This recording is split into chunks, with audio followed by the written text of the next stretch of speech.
Querido Shabbat Shalom, obrigado, meu irmão. Obrigado aos irmãos organizadores aí da CISI, né? Comunidade Israelita Sementes de Israel. E nós, do Centro de Estudos Der Zahav, já estamos na ativa desde 2018. Estamos aqui para também colaborar, para abençoar, sermos abençoados, para ensinar, para aprendermos também, tá? Quando a gente aprende com os irmãos, como todos os Shabbatot nós temos aprendido, é uma grande bênção. Nós estamos aqui também para aprender. Eu já começo com a questão da liderança, lembrando que eu não sou liderança, eu sou apenas um moré.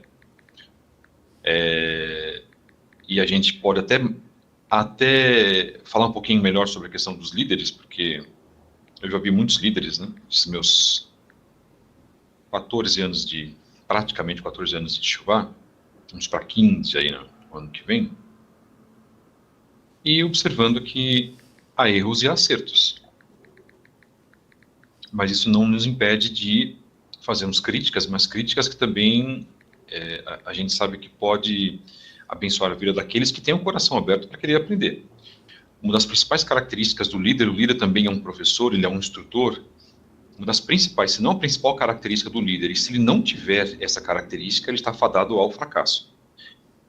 É a característica do aprendizado, tá? Então o líder, ele precisa ser uma pessoa que deseja aprender. E não, como nós temos visto, lideranças muitas das vezes egoístas. Pasmem, há líderes que não permitem que outras pessoas frequentem ou visitem outras sinagogas. Agora eu estou falando de um Rosh. O Rosh é a condição que existe no judaísmo messiânico. Tá? Eu soube recentemente, através do Ralph, inclusive, que não há condição de Rosh dentro do judaísmo normativo. Né? Esse já é o rabino diretamente. Né? Então, esse tipo de atitude é uma atitude que nos lembra, inclusive, lá as congregações protestantes, que existe muito isso no protestantismo, onde os líderes se acham que eles são donos dos seus liderados. E ninguém é dono de ninguém, e ninguém pode manipular ninguém, e ninguém pode aliciar. O aliciamento é pior ainda, é a questão da manipulação, de você influenciar uma pessoa, até mesmo ameaçando-a, né, num contexto espiritual, como algumas igrejas fazem no Brasil. Isso é um ato de extrema estupidez e ignorância de muitos. Falam, se você sair daqui, você vai para o inferno. Você vai sair da nossa congregação, mas você sabe que a nossa congregação é o único caminho que leva a Deus, segundo eles. Mas parece que isso também começa a acontecer no judaísmo messiânico. Eu acho até também que a gente pode fazer, até o ano que vem, um tema, de até um debate sobre isso, né? Mas eu creio que aqueles que se comportam desta forma não comparecerão, porque as suas consciências os condenam, né? Então, quando nós estabelecemos um trabalho, fazemos um trabalho, nós temos que nos colocar numa posição de que, quando você ensina, você estabelece uma questão de, além do ensino em si, da aula em si, no hebraico, como nós falamos do shiur, é a condição que você trata do aconselhamento, de abençoar a pessoa com informação, abençoar a pessoa com conhecimento. Mas se esse conhecimento não for transformado em atitude, pois aquilo que o povo de Israel falava, faremos e ouviremos, primeiro o povo recebia a condição, e é óbvio, o povo estava morrendo de medo do Eterno, literalmente, porque o Eterno tinha ameaçado essas pessoas, por causa dos pecados deles, principalmente da questão do pecado do bezerro de ouro. Depois dessa etapa, depois dessa fase, dessa situação, o povo passou a ter um temor e um tremor maior ainda com o Eterno. Infelizmente, posso colocar para vocês, categoricamente, e muitas coisas que eu vou falar, eu me responsabilizo, não estou aqui falando em nome da comunidade CIS, está falando no meu nome, Moura Fábio Pires. Existe temor, existe falta de temor e falta de tremor no judaísmo messiânico. Muitas pessoas que, infelizmente, quando se retiram do cristianismo, e muitas pessoas que começaram ontem no cristianismo, quando eu quero dizer começaram ontem, começaram, sei lá, há 5 anos atrás, há 8 anos atrás, e começaram ainda mais recentemente no judaísmo messiânico, e se acham no conceito de demonizar o cristianismo. Um ponto é criticar o cristianismo. Nós criticamos, nós temos que criticar sim. O cristianismo está cheio de erros, irmãos, cheio de condições que são à parte, são fora das Sagradas Escrituras. Nós sabemos a questão da Trindade, a questão da natureza de Yeshua, a questão do próprio Eterno, a questão do não cumprimento do quarto mandamento, a questão do não cumprimento das festas, das celebrações, trocando-as por celebrações pagãs. Mas isso não faz com que nós tenhamos o direito de demonizar o cristianismo, muito menos nossos irmãos cristãos. Existe um tratado chamado Dabru Emet, que fala sobre a condição, um tratado judaico, que fala da condição do cristianismo, do que é o cristianismo, e reconhecido não por poucos rabinos, por vários rabinos, de que o cristianismo ele é um braço deturpado do judaísmo. Perfeito. Então são rabinos conscientes que reconhecem, na verdade, que o cristianismo tem a sua função, e tem mesmo, irmãos. Foi através do cristianismo que o Eterno decidiu de que a mensagem de Yeshua seria propagada ao mundo. Não se chamava cristianismo naquela época, ainda eram conceitos judaicos, mas depois foram transformados, principalmente dentro do concílio de Nicéia e dos demais concílios, né, concílios que vieram posteriormente, mas principalmente a partir do concílio de Nicéia. Mas, ok, mas hoje nós vamos falar um pouquinho dessa questão da liderança, lembrando que o Centro de Estudos da Era Zahav está desde 2018, nós estamos no YouTube, canal Moré Fábio Pires, desde 2012, e também reativamos agora o canal Moré Fábio Pires no Telegram, falando sobre assuntos mais específicos das questões espirituais, questões escatológicas, como o Ralph também falou. Fizemos uma reunião muito interessante ontem, gostei muito do formato da reunião, que a gente consegue, né, também ter uma liberdade maior. E se você quiser participar também do nosso canal no Telegram, canal Moré Fábio Pires no Telegram, até se o Ralph quiser, o Ralph é nosso administrador, se ele quiser deixar o link aqui para os irmãos entrarem. Nós temos feito já aí algumas lives importantes, falando sobre a condição, por exemplo,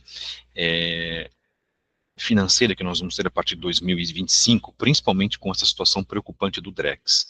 Fizemos com o Rodrigo Estival na semana passada, no domingo passado. Então não vamos fazer lives todos os domingos, e pelo Telegram nós temos uma liberdade maior, mas pelo menos aí umas 2 vezes por mês nós faremos. Então as próximas provavelmente virão no mês de dezembro. Tá, eu quero fazer uma leitura aqui no texto da Brit Hadashah, que nós fizemos na semana passada. Matitiahu 20, versos 25 a 28. Te agradeço já os irmãos que estão participando, os irmãos da CISI e também os irmãos do Centro de Estudos da Era Zahav, o Sidney, que está aqui conosco, e fez a tefilá, né, inicial, a bela tefilá inicial. Bendito seja o Eterno que nos deu a Brit Hadashah, que contém as palavras de Mashiach e o seu legado para a humanidade. Louvado e exaltado seja o nome do Eterno, Beshem Yeshua HaMashiach. Amém. Yeshua, no capítulo 20 de Matitiahu, versos 25 a 28, ele diz assim: Vocês sabem que os governantes das nações as dominam. As pessoas importantes exercem poder sobre elas. Não será assim entre vocês. Ao contrário. Então, Yeshua já começa assim, tá, irmãos? Ele já resgata um exemplo secular. Lembrem-se, ele disse que o mundo, na época dele, jazia, isto é, se quedava, permanecia no maligno, já na época dele, muito antes, né? O espaço para as ações malignas, para as ações de Hassatan, já fora dado, esse espaço fora dado já desde o pecado original de Rava, lá dentro ainda do Gan Eden, dentro do Jardim do Éden. Não será assim entre vocês. Ao contrário, quem quiser tornar-se importante entre vocês deverá ser servo. E quem quiser ser o primeiro deverá ser escravo. Como filho do homem que não veio para ser servido, mas para servir e dar a sua vida em resgate por muitos. A partir disso, eu posso já colocar de que nós temos excelentes rabinos, inclusive, que dão ou que deram um exemplo maravilhoso de humildade.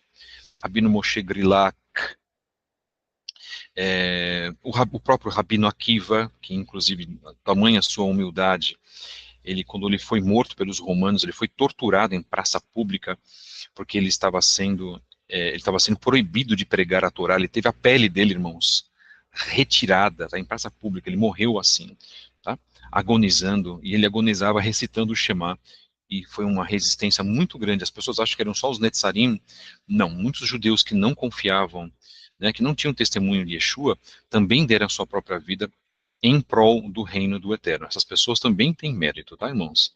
Quando Shaul HaShaliach diz, em Romanos 3:2, e aos judeus foram dados os conhecimentos, ou os oráculos do conhecimento do Eterno, Shaul HaShaliach não colocou, e aos judeus que exclusivamente creem em Yeshua. Ele dá essa amplitude e mantém. E aos judeus. Então isso é muito importante, né? Quando falamos judeus, falamos na questão dos israelitas, tá? Também é nesse sentido.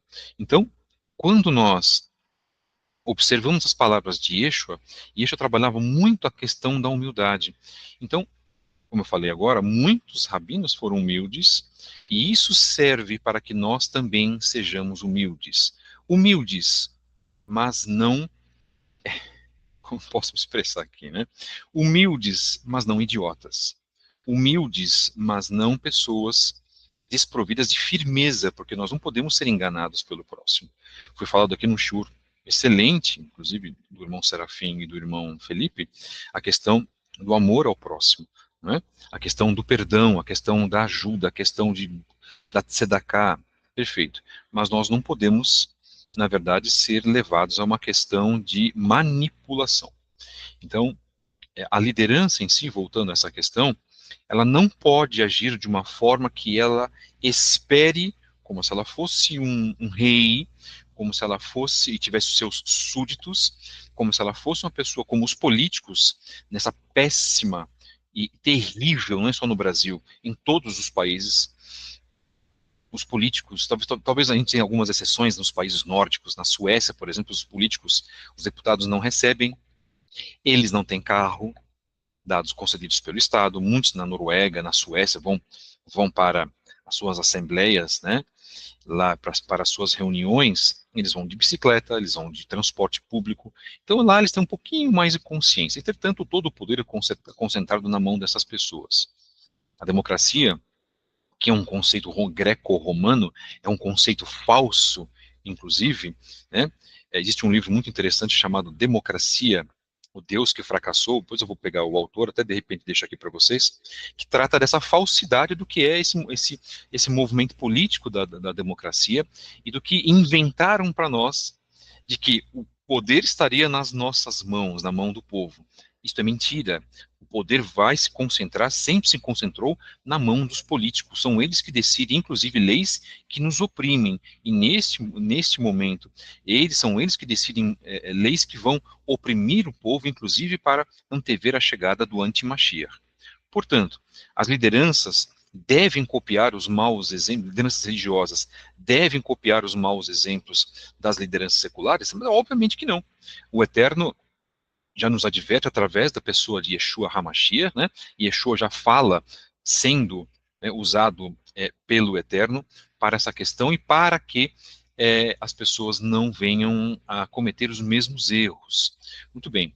O Filho do Homem não veio para ser servido, mas para servir e dar a sua vida por resgate de muitos. Então nós falamos a primeira característica, que é a característica da humildade. O líder, ele precisa ser humilde. Antes mesmo falamos que o líder, ele precisa aprender. O líder, ele está num constante aprendizado. Se você é um líder e você não gosta de fazer leitura, e você não gosta de aprender, e você não gosta de ser humilde para aprender com o outro, o judaísmo fala também, inclusive, que nós podemos aprender até com um ladrão. Olha que interessante, né? E o que aconteceu quando Yeshua, morreu no madeiro? Quem estava do lado dele, do lado esquerdo e do lado direito? Eram dois acusados por serem ladrões, por serem homens que se desviaram da Torá. Um deles se arrependeu, o outro permaneceu desdenhando, não é, escarnecendo de Yeshua HaMashiach. Nós não aprendemos com aquele ladrão que se arrependeu, irmãos? Foi um grande ensinamento que ele deu para nós. Então, e Yeshua era um líder, mas aquele homem reconheceu Mashiach, reconheceu o legado de Mashiach. Pronto, aprendemos com um malfeitor, que no finalzinho se arrependeu. Então, a característica do líder, dentro dessas duas que nós falamos agora, são importantíssimas, né? O líder também precisa ser uma pessoa que tenha consciência dos seus liderados. Em que sentido? Respeitando a condição dos seus liderados, respeitando a condição de vida dos seus liderados, respeitando a condição de entendimento dos seus liderados, respeitando a condição daquilo que os seus liderados podem fazer. Hoje, também por causa dos grandes problemas que nós passamos nas congregações do movimento anterior que a gente veio, nós ficamos reféns de quê? Dos líderes.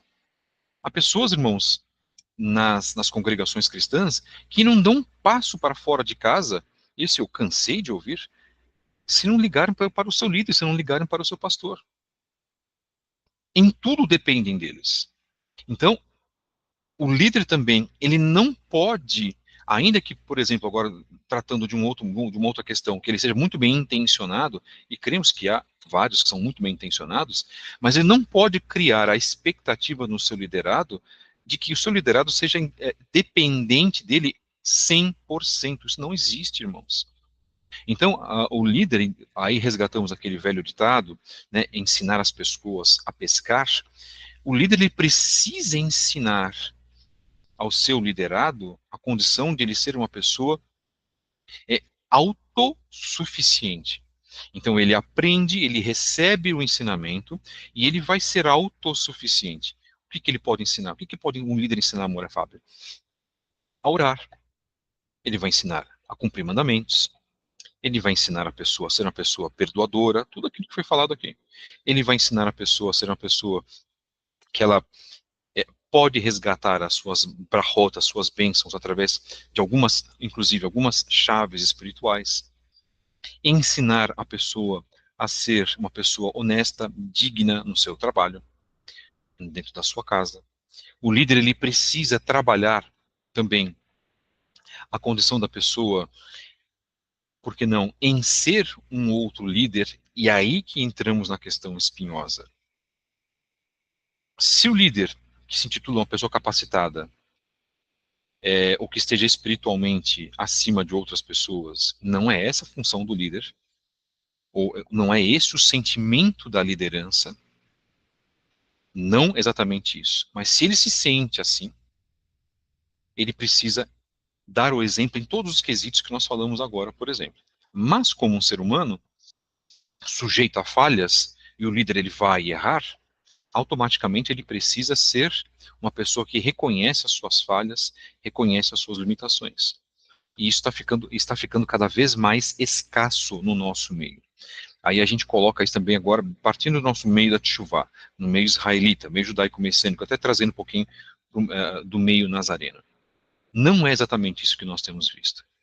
Não conhecemos a vida das pessoas, nas suas particularidades dentro das suas casas, com seus relacionamentos familiares. Nós não sabemos se o líder, como que um líder trata da sua esposa. A maior parte nós não sabemos. Nós conhecemos esses líderes através de entrevistas, através de conversas pelo WhatsApp, conversas pelo Telegram, através de trocas de mensagens. Nós não estamos lá para verificar a condição da vida da pessoa. E não nos colocamos aqui com esse discurso como juízes uns dos outros, não é isso.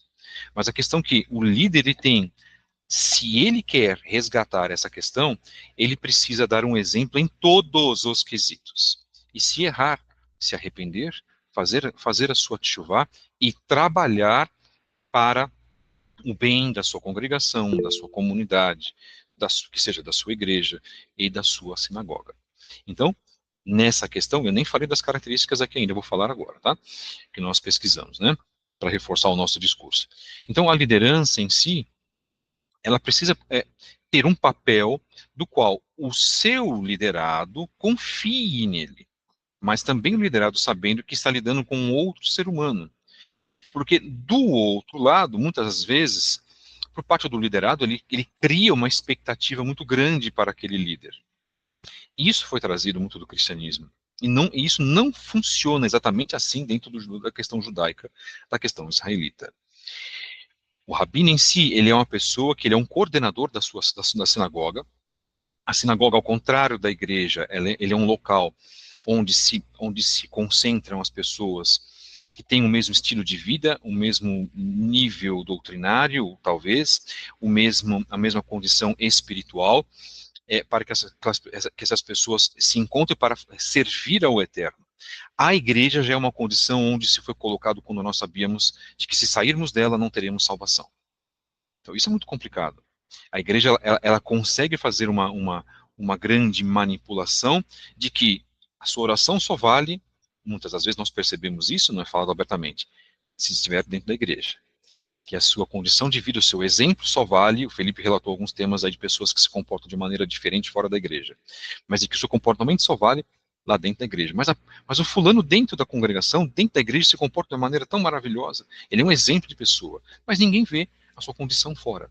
Na questão judaica, se é colocado de uma forma macro. Então, o rabino em si, ele conhece a pessoa dentro e fora da sinagoga.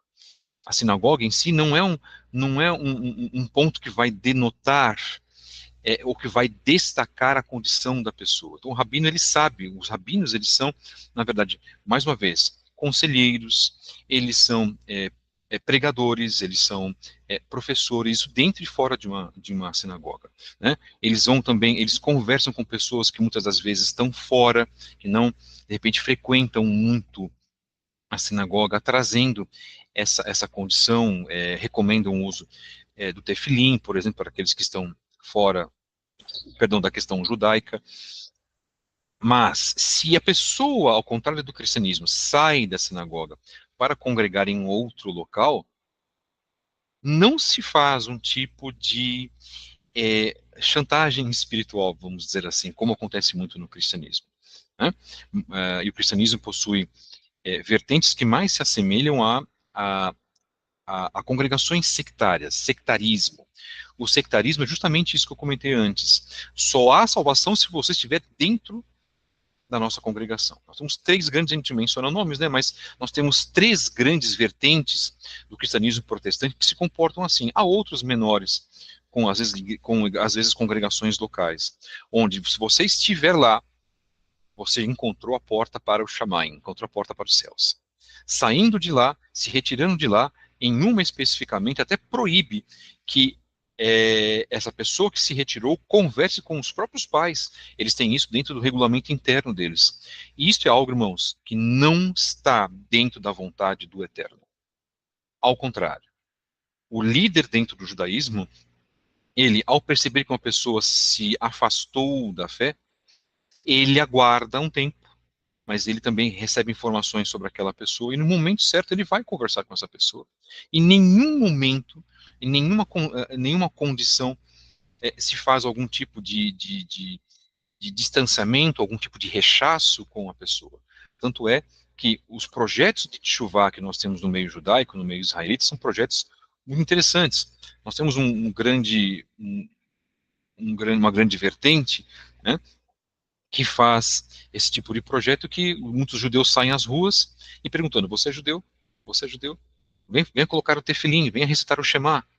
Entendem, irmãos? Então, as condições são diferentes. Aqui, repito mais uma vez, não estou condenando a ação do cristianismo, mas são ações em várias congregações muito distantes da vontade do Eterno do que está retratado na condição bíblica. Por exemplo, visto a condição bíblica da parábola do filho pródigo, né? Que essa questão pode ser entendida de uma forma literal ou de uma forma espiritual, que seria o retorno daqueles da diáspora que estão espalhados pelas tribos de Israel. Perfeito. Então vamos lá, vamos já partir para o final. Um líder no judaísmo, chamado Rosh, a liderança, pode ser também aplicado para o rabino, ele é frequentemente associado a uma figura de liderança ou autoridade de uma comunidade religiosa ou instituição específica. Ele é uma liderança espiritual. Então, ele é reconhecido como uma autoridade espiritual na comunidade. Ele é responsável por guiar e orientar os membros em questões religiosas, éticas, depois até se os irmãos me permitirem, acho que talvez a gente consiga fazer só para o ano que vem, de falarmos bastante sobre a questão ética, tá? E morais de acordo com os ensinamentos da tradição bíblica, da tradição judaica também colocamos aqui. 2, ele tem um... Opa, tem uma coisinha, ok. ele tem um profundo conhecimento da tradição judaica. Ele deve possuir um conhecimento substancial da Torá, do Talmud, da Halahá, que é a lei oral, e de outras fontes tradicionais. Ele é esperado que seja um erudito, erudito nesse caso não é um eloquente, tá? Não é uma pessoa que tem uma retórica maravilhosa, não é isso, mas é o que tem um extremo conhecimento, respeitado e capaz de interpretar e aplicar os textos sagrados às situações contemporâneas. Irmãos, líderes precisam de experiência. É uma coisa que eu já falei, inclusive, acho que o Ralph também não vai se opor ao que eu vou falar. Hoje nós temos uma linha, uma onda de lideranças, de Roshim, de Rabanim, judaísmo messiânico, de pessoas aí com menos de 30 anos, 28 anos. Eu acho isso muitíssimo perigoso, porque talvez na falta de se organizar uma liderança competente, se colocam pessoas muito jovens. Ora, eu estou com 51 anos hoje, por exemplo, eu comecei a minha faculdade aos 17 anos, e lá nós tínhamos pessoas muito mais experientes, mais velhas. A minha obrigação era aprender com essas pessoas.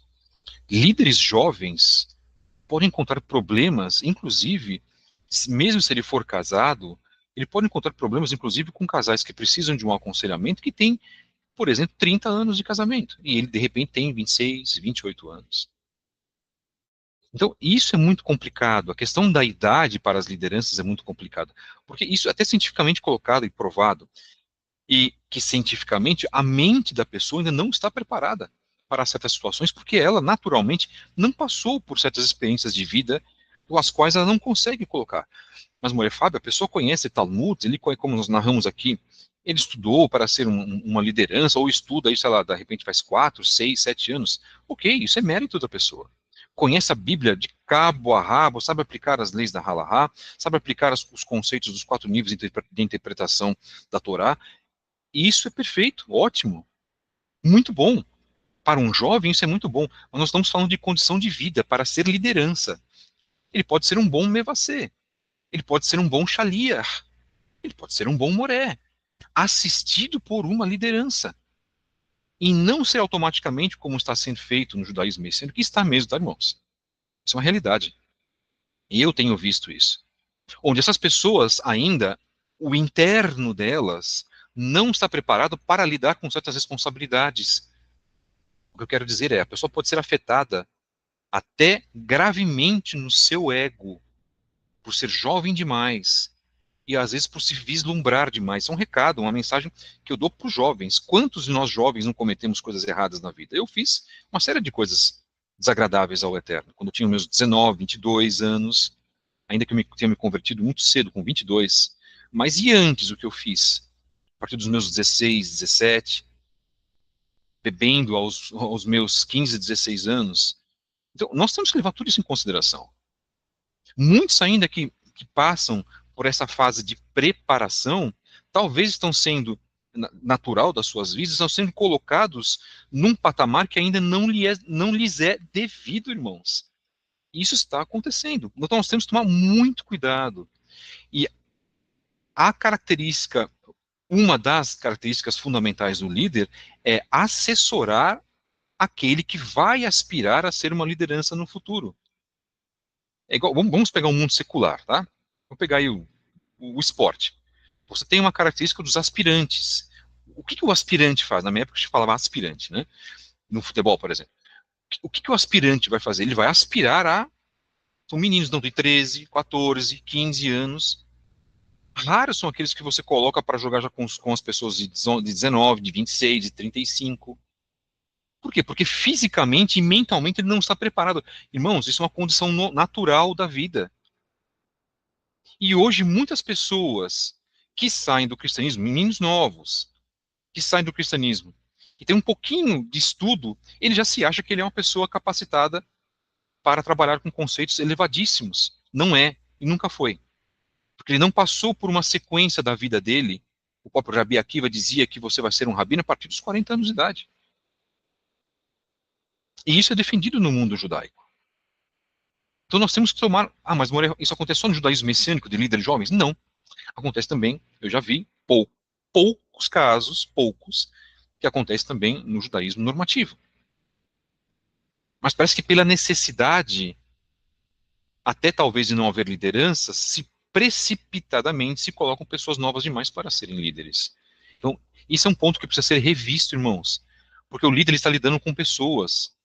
Parece que é gostoso, né? A pessoa está na internet, sendo reverenciada. Oh, Rabi, Orochi, que shiur maravilhoso, que palavras belas, que conhecimento que o senhor tem. Tudo isso, estes elogios, podem se transformar num devido e grande veneno para a alma, dependendo da pessoa. Então nós temos que ter, irmãos, muito cuidado ao elaborar essas questões.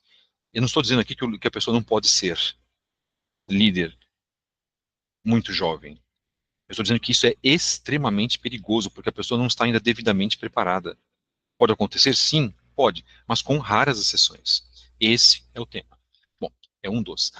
Vamos continuar, estamos já terminando, tá? Uh, 4. O líder ele trabalha na questão da tomada de decisão. Em muitos casos, um Rosh, ou o líder da congregação, até para o Rabino também serve, como eu falei, ele é responsável por tomar decisões importantes relacionadas à prática religiosa, à observância dos mandamentos e questões comunitárias. Sua autoridade é frequentemente reconhecida e respeitada pelos membros da comunidade. Aí também entra. Eu estou com um probleminha aqui no meu. Agora foi. Essa condição também entra no fator idade. Tá? Tomadas de decisões também estão aliadas à experiência de vida. Então, as pessoas precisam ter essa consciência de que, ao tomarmos uma decisão, podemos e devemos, claro, ter um relacionamento muito forte com o Eterno. Nossas decisões precisam ser tomadas com muita tefilá, com muita certeza, porque senão nós podemos colocar vidas em risco. 5. Integridade ética. Um líder deve exemplificar padrões éticos elevados em sua conduta pessoal e profissional. Ele é esperado que seja um modelo de comportamento ético e moral para os outros seguirem. Então, a sua vida pessoal deve ser condizente com a sua vida religiosa e vice-versa. Se não for nessa condição, se não for nesse vice-versa, nós vamos ter problemas seríssimos. E nós temos problemas tanto no cristianismo, temos problemas também no judaísmo messiânico com relação a isso. Então, a pessoa ela precisa, ao fazer tchuvá, e foi colocado também aqui pelo irmão Serafim, ao fazer tchuvá, é ainda muito mais responsável um líder assumindo responsabilidades, repito, com vidas, porque o líder ele trabalha com vidas. Não existe uma pessoa que se coloque como Rosh, por exemplo, e não tem uma comunidade. Que pode ser Rosh da sua casa, mas não um Rosh. Rosh fulano de tal. Onde está a congregação dele? A quem ele lidera? A quem ele aconselha? Ainda que também seja virtual, isso também pode acontecer, perfeito. Mas ele precisa ter um grupo formado de pessoas que recebam a sua liderança. Sem manipulação, como falamos. Sem a questão de criar nessas pessoas uma dependência espiritual. O Eterno nos criou com o chamado livre-arbítrio. Isso é uma verdade incontestável. Muitos setores do cristianismo dizem, não temos mais livre-arbítrio. Temos sim. Se nós hoje, o Eterno nos livre disso, irmãos, decidirmos sair das nossas casas para cometer um delito, o Eterno vai permitir que isso aconteça. Na maioria dos casos, vai permitir que aconteça. Mas nós vamos receber as consequências disso lá na frente. Então, o que significa que, entendo o livre-arbítrio, o líder ele precisa coordenar, não é, aconselhar, dar essa direção da melhor maneira possível para que nós não venhamos a cometer erros porque nós temos o nosso livre-arbítrio. A Torá diz que o Eterno coloca o bem e o mal no livro de Devarim, mas o Eterno depois logo em seguida diz, escolha o bom caminho. O Eterno é tão benevolente, irmãos, que ele não criou escravos. Ele criou pessoas para serem servos. Foi colocado aqui a diferença entre um servo e um escravo. O Eterno colocou para serem os servos dele. Como? Para que nós o obedeçamos e venhamos a herdar todas as consequências positivas que nós temos dessa obediência. Se errarmos, como nós várias vezes erramos nas nossas vidas, vamos receber os frutos amargos pela nossa atitude. Vamos continuar, já terminando, tá? A liderança comunitária, além de suas responsabilidades espirituais, o Roshi muitas vezes desempenha um papel ativo na liderança e na gestão da comunidade judaica. Isso inclui questões administrativas, organizacionais e questões de desenvolvimento comunitário. Então vamos lá, um rabino, um Rosh, ele vai trabalhar a questão também de crescimento secular do seu liderado, ao contrário do cristianismo, onde a figura do pastor está mais concentrada dentro da congregação, dentro da igreja. O Rosh não, o rabino não. Ele sai para desenvolver também questões de desenvolvimento secular, intelectual, para pessoas que estão na sinagoga ou que estão até fora de uma sinagoga também, através das chamadas ações comunitárias. E é isso também, talvez, dentro dessas características, a CISA que está crescendo agora, pode ter uma condição muito interessante, aplicando esses poucos temas, né, que nós estamos falando, há muitos mais, mas para que dentro e fora das congregações, né, os nossos irmãos possam crescer em todos os sentidos. Então a responsabilidade do líder é muito grande. E finalmente, intercessão e orientação. Um líder, muitas das vezes, ele atua como intermediário entre os membros da comunidade e o Eterno, oferecendo orações, bênçãos, orientação espiritual em momentos de necessidade, de alegria ou tristeza. Deixa eu ver se eu estou com um probleminha aqui na minha barra de rolagem. Ah, ok. Perfeito. A gente separou por 7, tá? 7 é um número bem significativo, né? Dentro da palavra do Eterno, dentro das Escrituras, inclusive, 7 são as pontas da menorá, 7 castiçais, né? Sendo essas 7 características, aí, vamos dizer assim, iniciais, primárias. Nós temos outras características. O líder ele precisa ser um homem de muita tefilá, de muita confiança. Como que um líder que não tem fé vai ensinar os outros a terem fé? Como que um líder é desonesto nos seus negócios e ensinar honestidade para as pessoas? Como que um líder, de repente, moralmente falando, ele deixa a desejar e vai querer ensinar moralidade para os seus liderados?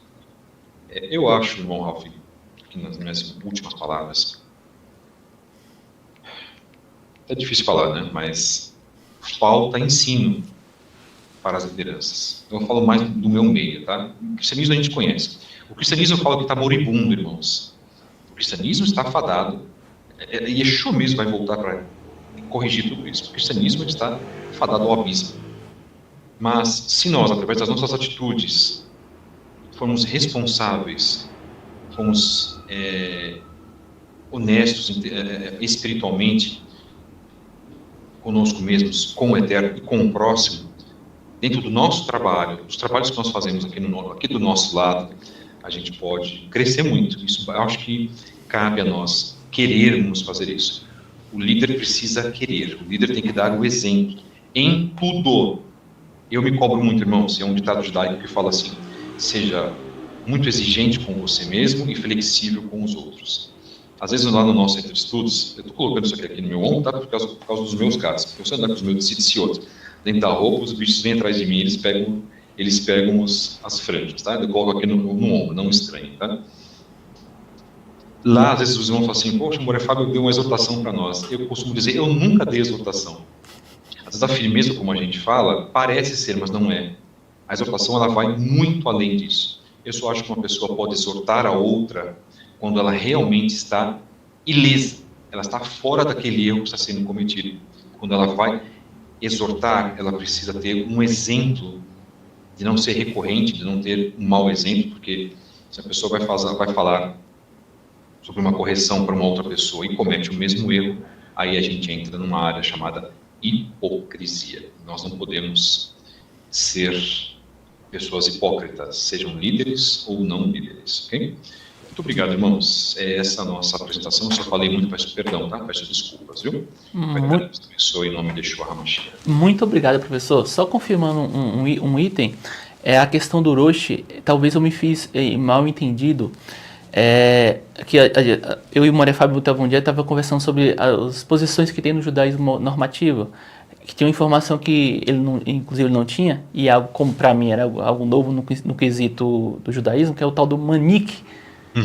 Mas eu não me recordo de ter falado que existia a ausência de um roxo em si, né? Só que são vários pontos, né? Tem razão, tem o manique mesmo por si só, acho que tem um próprio roxo, tem um rabino, aí tem um rabino um pouco mais velho, que é aquele que tem contato com Kabbalah, enfim. Mas outro dia a gente vai falar sobre judaísmo para as pessoas entenderem o que é. Não é o que nós estamos pregando aqui. O Moré Fábio é um judeu messiânico, mas nós da CISI aqui, nós não estamos pregando, nós não somos judeus messiânicos, como fala assim, né? A forma que a gente coloca nós somos israelitas de uma das 10 tribos perdidas, tá? A gente não se coloca como um judeu messiânico, apesar de muitos de nós sermos anunciins, tá bom? Mas outro dia nós vamos trazer esse assunto e vai ser muito bom. O próprio Moré Fábio ele vai poder falar muito do judaísmo, enfim. Que temos que aprender bastante com ele, inclusive, né? Moré Fábio, muito obrigado. Eu vou colocar lá depois, sim, o canal Moré Fábio, que fala muito dos assuntos, como ele falou da conversa que ele teve com o Rodrigo Stivel, foi muito boa, eu estava lá ouvindo, foi muito bom, sabe? Enfim, Moré Fábio, muito obrigado pela colaboração do senhor. Fala, por favor, o Moré Fábio ele vai iniciar uma comunidade. Fale. Como a gente falou assim, embora a gente está aqui, tem uma comunidade, nós não somos concorrentes, porque a gente não é dono de ninguém. Sabe? Certo? Por favor, fala um pouquinho antes de encerrar. Eu esqueci de falar da questão da concorrência. Existe muita concorrência. Você que é judeu messiânico que está assistindo esse trabalho, você sabe disso, existe muita concorrência entre as sinagogas. Mas tudo é muito velado, tá? E isso causa muita tristeza, não era para ser assim. Chuva não é isso, tá, irmãos? Judaísmo também não é isso. Enfim, são os erros que são trazidos do cristianismo, mas tomara, Baruch Hashem, que o Eterno abençoe e faça as pessoas abrirem os seus olhos. Nós estamos no projeto para abrirmos um local, para alugarmos uma casa, a partir de janeiro, talvez no mais tardar, fevereiro. E nós estamos, dentro dessa questão, nós recebemos um pouco de tzedakah, né? Algumas pessoas nos ajudam, né? Eu sempre falo que podemos ajudar mais. A gente fala ajudar, as pessoas às vezes acham que é com quantias exorbitantes. Qualquer tipo de quantia, de quantidade, pode abençoar a vida das pessoas, tá, irmãos? E nós estamos, nesse nosso projeto, como nós temos falado já nos nossos trabalhos, nós estamos pedindo para 20 pessoas para nos ajudar mensalmente. Nós estipulamos um valor. Mas, claro, se a pessoa disser, olha, eu quero ajudar, mas eu não posso ajudar com esse valor, mas é óbvio que será muito bem aceito, para que a gente possa abrir esse local. Então, esse valor será destinado para, em primeiro lugar, pagar o aluguel do imóvel que nós vamos alugar aqui na nossa cidade, para termos mantimento. A gente vai também fazer um cômodo para alojamento, vamos lá ter camas de solteiro para alojar numa oportunidade só mulheres, numa outra oportunidade só homens. Vamos ter um local para fazermos os nossos estudos, será uma Beit Midrash, vamos dizer assim, que é inferior a uma questão de yeshiva, né? Não temos essa capacidade ainda para fazer isso, tá? E um local para a gente também poder reunir os irmãos, as pessoas, para fazermos nosso Kabbalah de Shabbat, fazermos nossas reuniões de Shabbat, e reuniões eventuais, talvez 2 ou 3 vezes por semana, num espaço de tempo curto, as pessoas queiram ir lá para fazerem as suas orações. Não será uma sinagoga, mas será um centro de estudos com um espaço para oração, tá? Então, se os irmãos também sentirem nos ajudarem, nos abençoar, precisamos da ajuda, da bênção de vocês. Estamos aí com 50% de pessoas, mas pessoas que possam nos ajudar realmente, se comprometer mensalmente para nos ajudar nesse sentido, tá? Aqueles que puderem abençoar, até faço o pedido aqui, será isso muito bem-vindo. Claro que nessa parceria que nós temos com a CISI, a gente vai trocar experiências, né? Trocar orações, um vai orar pelo outro, trocar aconselhamentos, né? A organização aqui da comunidade israelita Sementes de Israel é excelente, e eu vou me fazer também valer. Já falei para o Ralf e também para o Felipe, eu quero fazer valer da organização deles. Olha, fantástico, exemplar, porque a gente também espera no Eterno que todo esse trabalho ele possa dar frutos maravilhosos já em pouco tempo. Seria isso, tá, meu querido? Obrigado, viu? Muito obrigado.